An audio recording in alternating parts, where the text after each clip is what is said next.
Ассалаумалейкум, эфирде жаңалықлар информациялық бағдарламасы.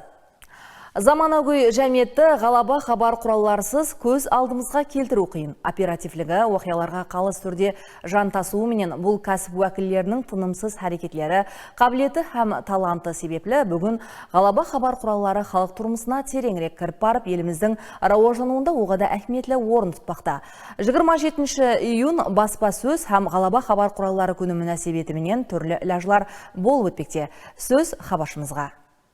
Өзбекстан мемлекеттік дене тәрбие һәм спорт университеті Нөкіс филиалы республикамызда спорт тарауында тәжірибелі кадрларды тәрбиялауда орны күреулі оқу орындарынан 27 июн баспасөз һәм ғалаба хабар құраллары күні мөнәсебетіменен филиал жәмәті бірқатар тарау иелеріменен ұшырасты.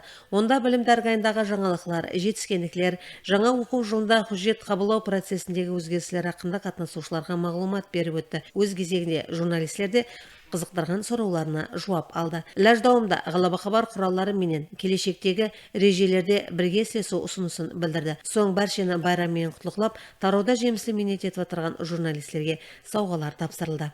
Ашылғанына 6 жыл болған бұл оқу дәргайында көптеген белгілі спортшылар оқып тәрбие алды. Олар арасында Зайнап Тайбекова, Ақтеңге Көлімжаева, басқа да көптеген спортшыларды айтсақ болады.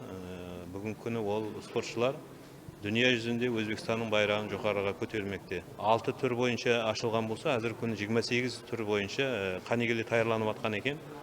Биылғы жылдың өзінде және жаңа қанегелік ашылып атыр дейді. Дини мәдениеті һәм адаптив тәрбие бойынша Қарақалпақстан жастар үшін кең мүмкіншілік болып табылады. Биылғы оқуға қабылдаудың өзгешеліктері, талабаларға жаратылған жеңілдіктер, ilmi потенциалы, алдағы қойған перспективалық режелері хақында таныстық, баспасөз қызметкерлерінің спорт тарауын жарытуға жәрдемдесіп отырған Қарақалпақстандағы журналистерді шақырып топлау беріп жатыр, қошеметтеп жатыр.